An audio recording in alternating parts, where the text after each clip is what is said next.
kritik Bung Riza Patria tadi sebelum break tampaknya mau disampaikan kepada para pendukung pemerintahan sekarang. Saya mau klarifikasi sedikit ya.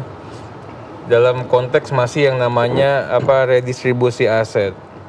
Ini kan jelas Pak Riza, kita rapat tiap hari di Komisi 2, kemudian saya 3 tahun sama Pak Riza Komisi 2. Ini kan instrumen bagaimana kita mengatasi ketimpangan sosial kepemilikan hak atas tanah. Tadi kan dijelaskan sama Pak Riza juga, mana buktinya? Jelas Pak, ya di tempat saya, di dapil saya, ya itu HGU expired. Kalau HGU expired itu artinya punya swasta. Punya swasta dibagikan. Jadi kalau jawaban tadi, mana swasta? Ini ada di tempat saya. Mau saya anterin Bapak juga bisa. HGU expired itu HGU yang sudah habis berlaku. Iya. Menurut aturan ketentuan kembali ke milik negara. Belum diprioritaskan. Itu satu, karena pengusaha terbus nggak benar. Itu kembali jadi milik. Kemudian yang kedua, pemetaan atas bidang-bidang tanah. Pemetaan atas bidang-bidang tanah kan kita lakukan. Makanya keluar. Ada yang sekian juta. Kenapa bisa yang ini duluan dipercepat? Karena yang inilah yang sudah terpetakan, kan lebih gampang. Artinya sudah berhasil. Nah berikutnya adalah bagaimana dikatakan PDIP katanya sudah sering kritik, sekarang malah jadi anti kritik gitu. Nah inilah yang kita katakan, kalau PDI Perjuangan kritik itu selalu pakai bukti, berdasarkan fakta. Ada data, ada fakta. Tidak dengan yang seperti ini. Ini yang kita katakan, ini menista, ini fitnah. Saya ingin minta men-challenge Pak Amin, buktikan 74% tanah di Indonesia dikuasai oleh satu orang. Satu kelompok. Enggak baca, saya putar aja lagi. 1%. Ya.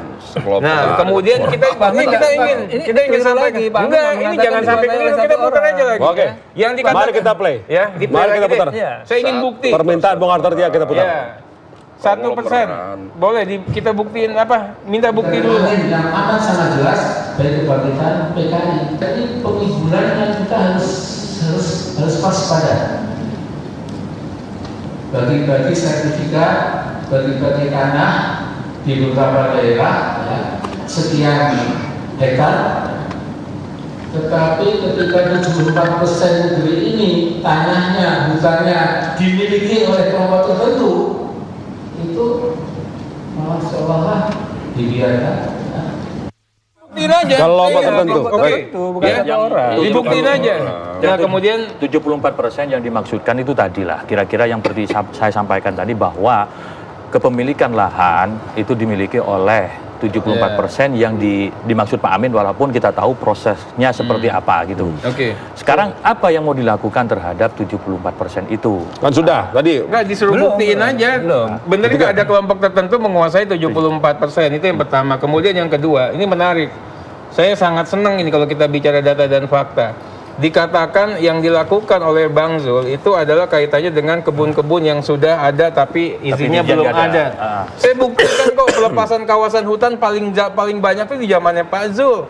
Makanya kalau kita mau bicara, KPK datengin aja. Ini kan malahannya udah di KPK, ini tinggal kapan mau dimainkan aja. Jadi itu dosanya di situ gitu ya? Saya ingin memastikan ini. Berani nggak inisiasi Pak Amin ya atau teman-teman dari PAN untuk memastikan tolong audit kami.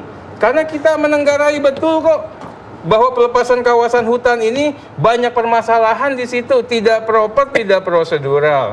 Dan yang apa yang diuntungkan? Apakah rakyat yang diuntungkan? Zamannya Pak Jokowi jelas, pelepasan kawasan hutan kita bagi ke sertifikat per bidang tanah.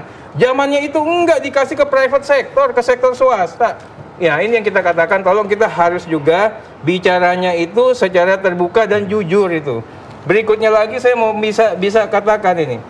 Bagaimana mengenai tadi zaman dulu ada PRONA, ada PTSL. PRONA, PTSL zaman dulu Pak diberikan kepada orang-orang yang berhak. Misalnya apa? Transmigrasi yang sudah menanam di situ, bekerja di situ, pemilik tanah. Zamannya Pak Jokowi orang miskin yang dikasih, ini yang kita katakan konsep land reformnya betul-betul sesuai dengan Undang-Undang Pokok Agraria. Zamannya Pak Jokowi lah yang tidak ada hubungan hukum dengan tanah langsung diberikan demi apa? Demi untuk hidupnya seseorang. Kejadian ini yang kita katakan inilah fenomena yang luar biasa, sangat humanis, memanusiakan manusia. Ini yang kita katakan tadi.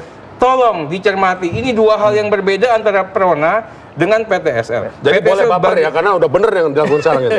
Bukan boleh baper. Yang nggak boleh itu menista dan memfitnah. Menuduh tanpa bukti lah.